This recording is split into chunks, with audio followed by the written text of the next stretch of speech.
Doctor Sanjay Kumar sir, जिस तरीके की बात इलेक्टोरल बॉन्ड पर सामने आई, जो सुप्रीम कोर्ट का आदेश आया, ये सारी चीजें ठीक।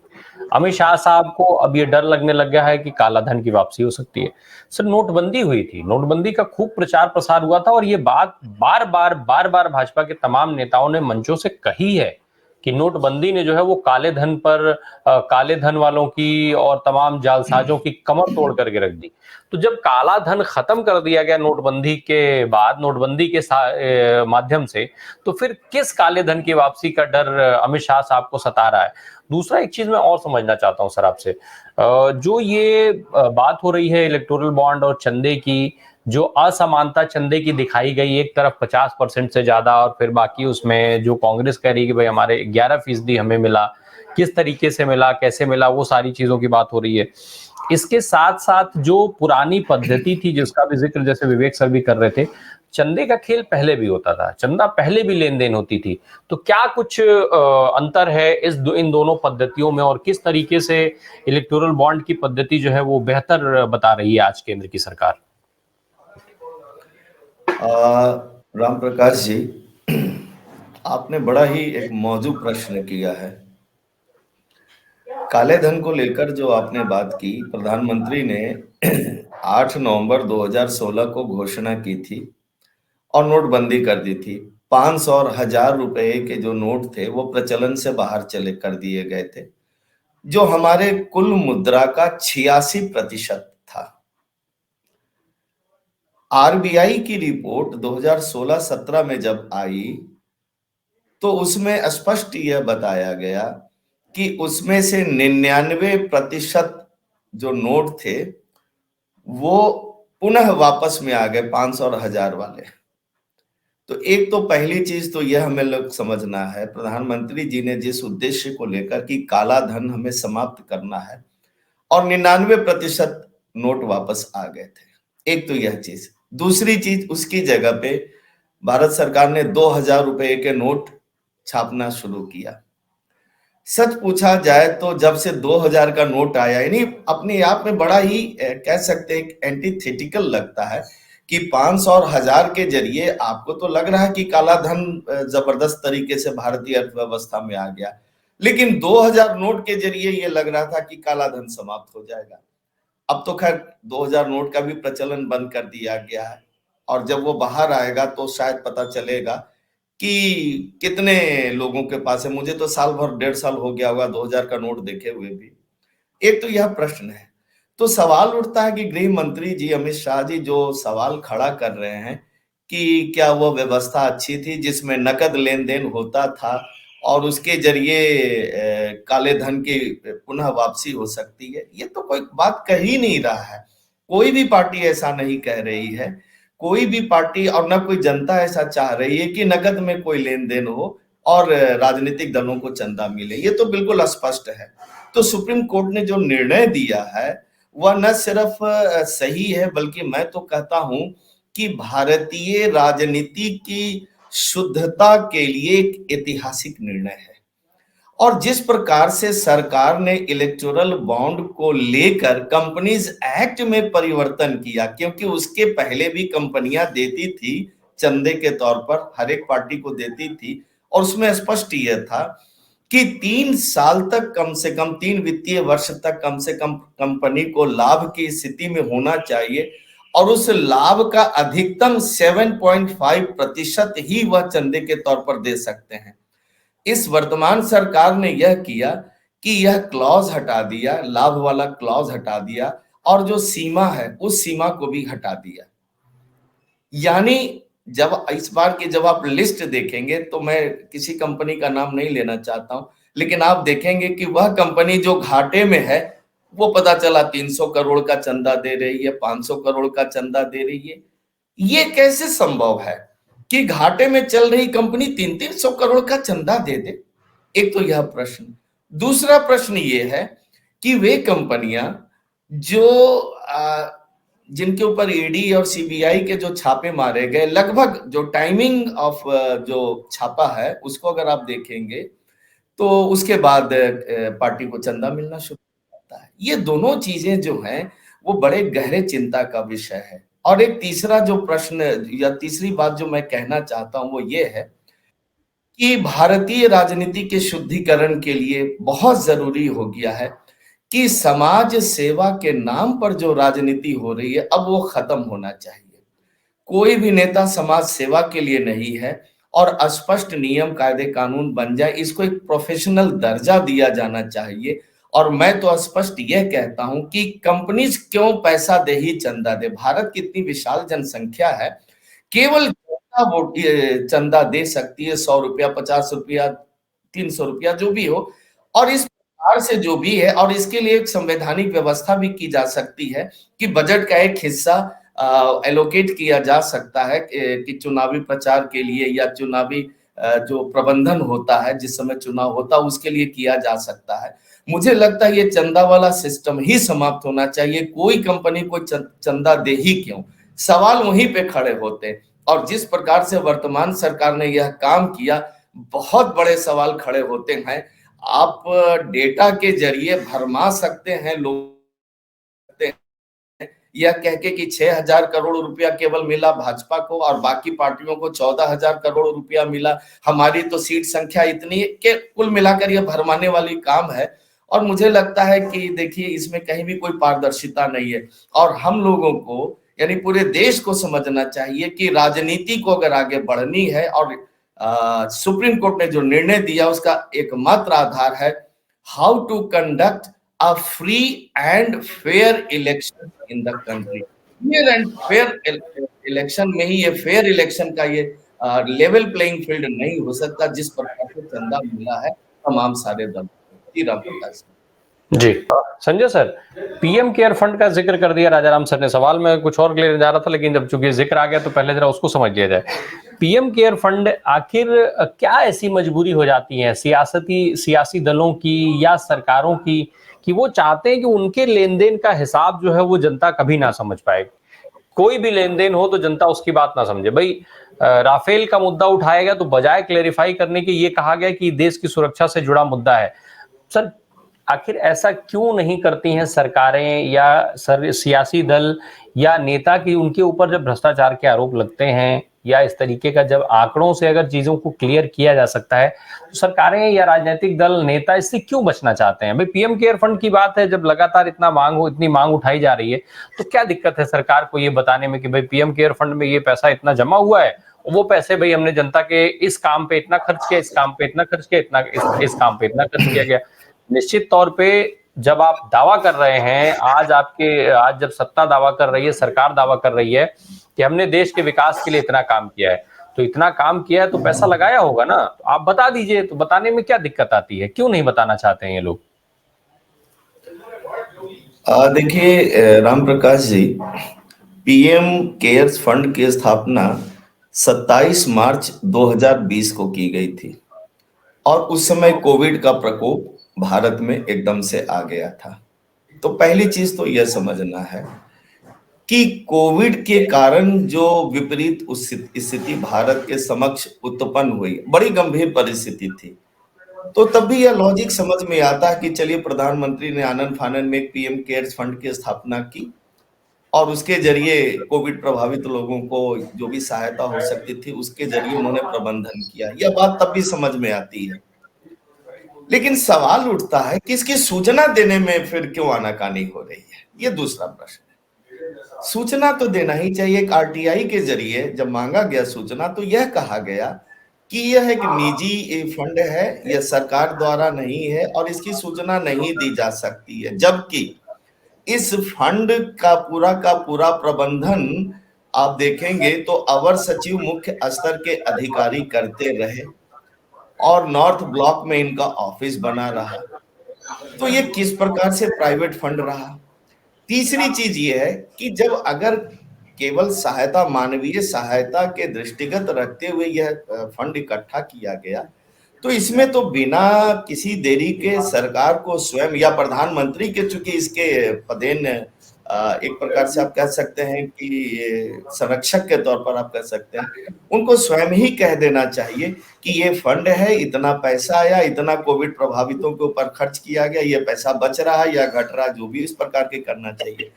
सूचना नहीं देना यह अपने आप में सवाल खड़े कर रहा है और लोगों को यह सोचने में विवश कर रहा है कि आखिर ऐसी कौन सी बात है जो हम सरकार इसकी सूचना नहीं देना चाहती। तो एक तो पक्ष यह है जो मुझे लगता है कि इस संबंध में भी सुप्रीम कोर्ट को भी जरूर इस पे हस्तक्षेप करना चाहिए और इस पर एक निर्णय लेना चाहिए कि आखिर ये पीएम केयर्स, और पीएम केयर्स फंड में एक चीज और मजे की बात है कि तमाम सारे लोगों ने उस पे दान दिया, तमाम सारे नौकरी पेशा लोगों ने भी दिया, तमाम कंपनियों ने दिया, तमाम इंडिविजुअल्स ने दिया, तमाम एनजीओज ने दिया, बहुत सारे लोगों ने दिया, क्योंकि उस समय परिस्थितियां बड़ी गंभीर थी और ऐसा लग रहा था कि इतनी गंभीर परिस्थिति में केवल सरकार का ये दायित्व तो नहीं बनता है, पूरे समाज का एक दायित्व बनता है। तो उस दायित्व बोध के तहत ही सरकार को यह निर्णय लेना चाहिए और पीएम केयर्स फंड की सारी चीजें ब्लैक एंड व्हाइट में सामने रखनी चाहिए। नहीं रख रहे तो कोर्ट को हस्तक्षेप जरूर करना चाहिए। एक दो सवाल डॉक्टर राजा राम जी ने बड़े ही मौजू उठाए थे और जो मुझे लगता है कि बड़ी महत्वपूर्ण है। मैं उस संबंध में यह कहना चाहता हूं कि राम प्रकाश जी, इस देश में अब चुनाव प्रबंधन के लिए एक राष्ट्रीय कोष की स्थापना होनी चाहिए। उस कोष को कैसे बनाया जाए उसका एक मोटा मोटी तस्वीर बन सकता है और उसके जरिए ये है कि जैसे इनकम टैक्स का जो कलेक्शन होता है, आप आधा %, 1% आप उस राष्ट्रीय कोष में कर सकते हैं। जो भी कॉर्पोरेट टैक्स आता है पूरा जो गवर्नमेंट के पास आ रहा है उसका आधा %, 1%, 2% आप कर सकते हैं। तो किसी भी इंडिविजुअल से, किसी इंडिविजुअल सोसाइटी से या किसी भी इंडिविजुअल कंपनी से आपको पैसे लेने की ही जरूरत नहीं है, आपके पास तो पहले से ही वो कोष है और उस कोष के जरिए अनिवार्य रूप से संविधान में प्रावधान बनाइए कि भारत के चुनाव का प्रबंधन इसी कोष के जरिए होगा, फेयर होगा।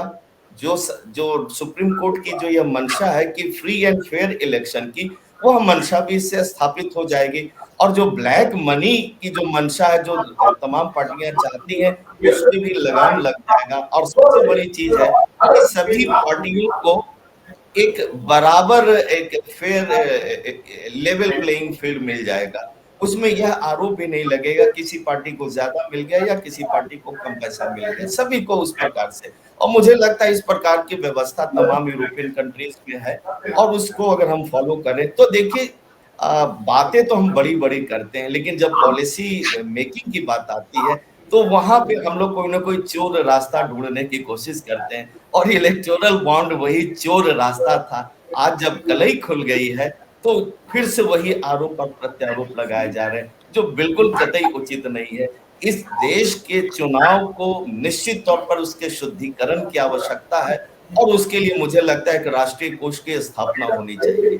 जी जी संजय सर, जिस तरीके की अभी जो चर्चाएं हैं, जिनको जो तमाम सवाल उठाए जा रहे हैं, निश्चित तौर पे ये बात सही है कि अभी भाई एक इलेक्टोरल बॉन्ड पर जिस तरीके का मामला आया, पीएम केयर फंड पर भी सवाल उठने लाजिम थे और वो उठ रहे हैं।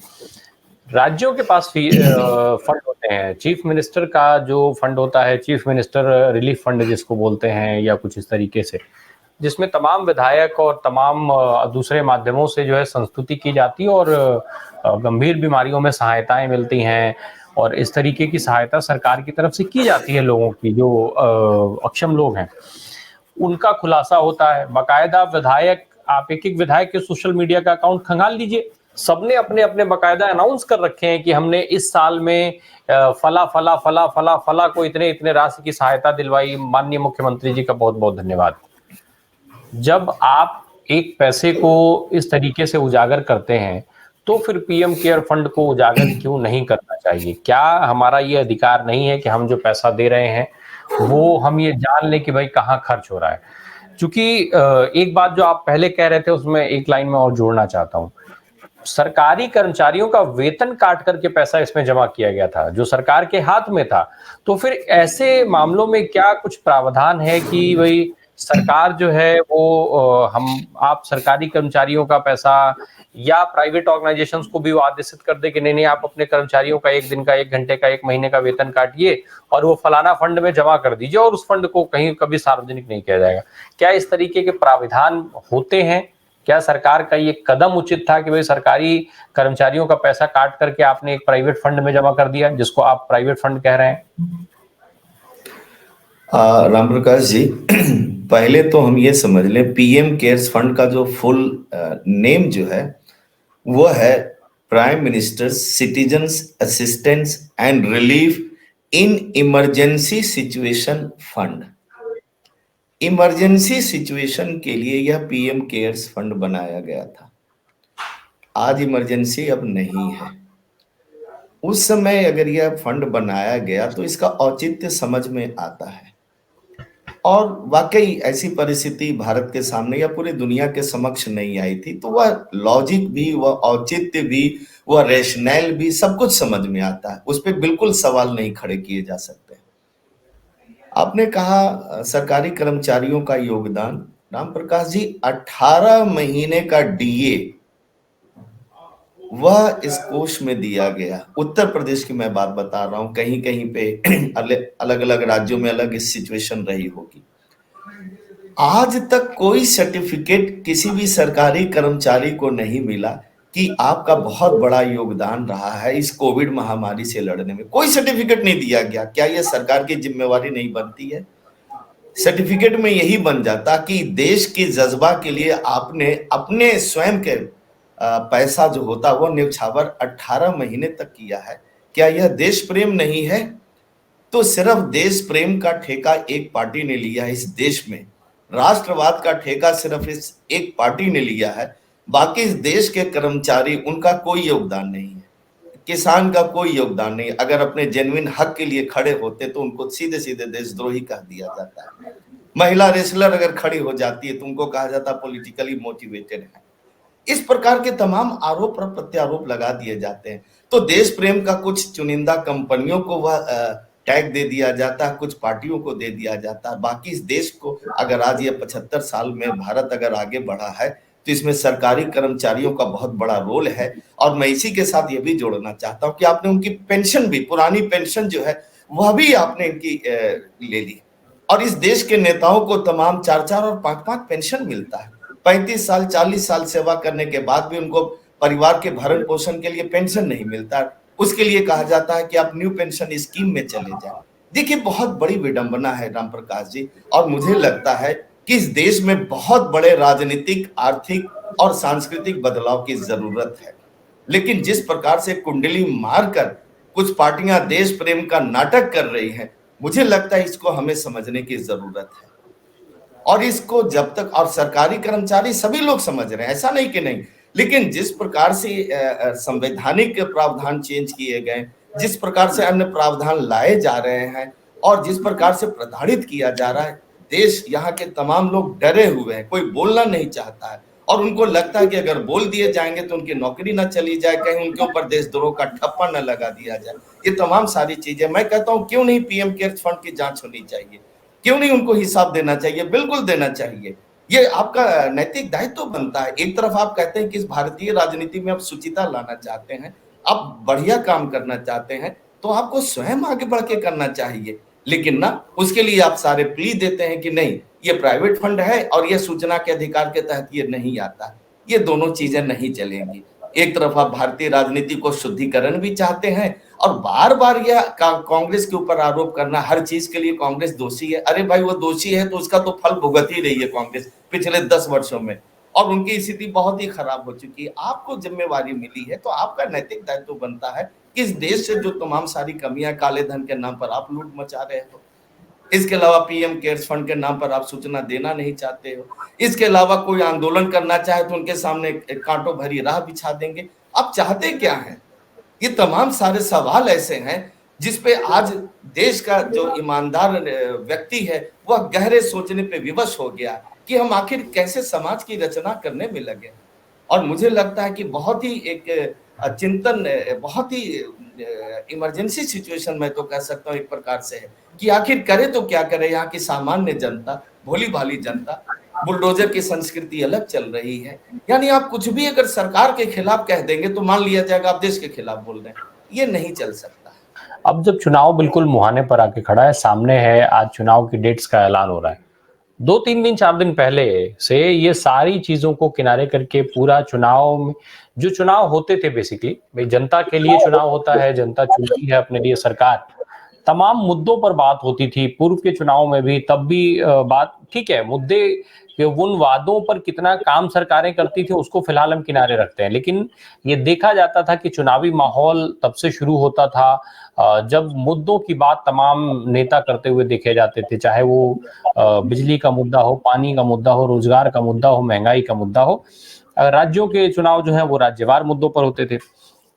जब चुनाव सामने आकर के खड़ा है तो ऐसे में सत्ता पक्ष की तरफ से, सरकार की तरफ से जो है वो बजाय इन मुद्दों के बात होने के, अब बात होने लग रही है सीएए पे, बात होने लग जा रही है वन नेशन वन इलेक्शन पे, बात होने लग जा रही है पाक अधिकृत कश्मीर पर। और अमित शाह साहब ने बोला है कि भाई पाक अधिकृत कश्मीर जो है वो भारत का हिस्सा है, वहां के जो हिंदू और जो मुस्लिम लोग हैं जो वहां रहते हैं वो सब हमारे अपने लोग हैं। तो अब इन सब चीजों पर बात होने लग जा रही है। तो क्या देखा, वही प्रधानमंत्री नरेंद्र मोदी जी ने बड़ी अच्छी चिट्ठी भी, एक बहुत भावनात्मक चिट्ठी भी लिखी है राष्ट्र के नाम पर, जिसमें उन्होंने कहा है कि जो 1 दशक का उनका कार्यकाल था उसमें जो जिंदगी में बदलाव आया है लोगों की, वही उनकी सबसे बड़ी पूंजी है। तो इस तरीके की भावनात्मक चिट्ठियां भी आ रही हैं। क्या माना जाए, ये जो इलेक्शन है 2024 का, वो इन मुद्दों पर लड़ा जाएगा या फिर बात कहीं अभी बची है, जनता के मुद्दों के लिए स्पेस कुछ बचा रहेगा? संजय सर कि भाजपा भावनात्मक मुद्दों के आधार पर ही सत्ता में आई और सत्ता में कंटिन्यू कर रही है और आगे कंटिन्यू करना चाहती है। विपक्ष को मैं एक ही चीज कहूंगा कि आप वास्तविक मुद्दों के साथ आए, कंसिस्टेंटली हिट करें, लगातार उसके साथ बने रहें और सफलता तभी आपको मिलेगी। जिस प्रकार से राहुल गांधी ने जो बेरोजगारी का मुद्दा उठाया है और 1 लाख रुपया प्रति साल जो ग्रेजुएट को देने का एक गारंटी कार्यक्रम के तहत उन्होंने जो बात कही है, मुझे लगता है बड़े ही आई कैची हैं और साथ साथ मुझे लगता है कि काफी प्रभावी हो सकते हैं। तो बेरोजगारी, किसानी, इसके अलावा ये जो इलेक्टोरल बॉन्ड का मुद्दा है, भ्रष्टाचार, क्योंकि देखिए भ्रष्टाचार को ही हथियार बनाकर भाजपा सत्ता में आई थी और अब ऐसा लग रहा है कि भ्रष्टाचार की कलई इनकी भी धीरे धीरे खुल रही है, जनता भी समझ रही है। तो विपक्ष को भी भ्रष्टाचार का एक मुद्दा तो बनाना ही पड़ेगा और ऐसी परिस्थिति में मुझे लगता है कि थोड़ा सा मुझे लगता है नैरेटिव इस समय देश का जरूर चेंज हो रहा है। धीरे धीरे अंडर करेंट बदल रहा है। जो what I am feeling about the pulse of the society, there is going very soft kind of change in the society. मुझे ऐसा महसूस हो रहा है। और जो अभी तक जो फ्रिंज पे बैठे हुए वोटर्स थे या जो सॉफ्ट जो सिंपैथी रखने वाले बीजेपी के साथ थे, वो लोग धीरे धीरे हट रहे हैं। लेकिन जो हार्ड लाइनर थे जो बीजेपी के साथ थे वो आज भी इनके साथ हैं। मुझे लगता है कि इनको टारगेट करना चाहिए विपक्ष को। और जो फ्रिंज पे बैठे लोग हैं 2 से 3% जो तय करते हैं लास्ट मोमेंट में कि हमें किस पार्टी को वोट देना है, ऐसे लोगों को टारगेट करना चाहिए। और बेरोजगारी का मुद्दा महत्वपूर्ण है। इन सब मुद्दों के आधार पर मुझे लगता पुरानी पेंशन का मुद्दा बहुत महत्वपूर्ण है। इन आधार पर मुझे लगता है विपक्ष एक बढ़िया फाइट दे सकता है, बट स्टिल बीजेपी के पक्ष में ही चीजें हैं। विपक्ष कैसे लड़ाई लड़ता है, फाइट करता है, यह महत्वपूर्ण है।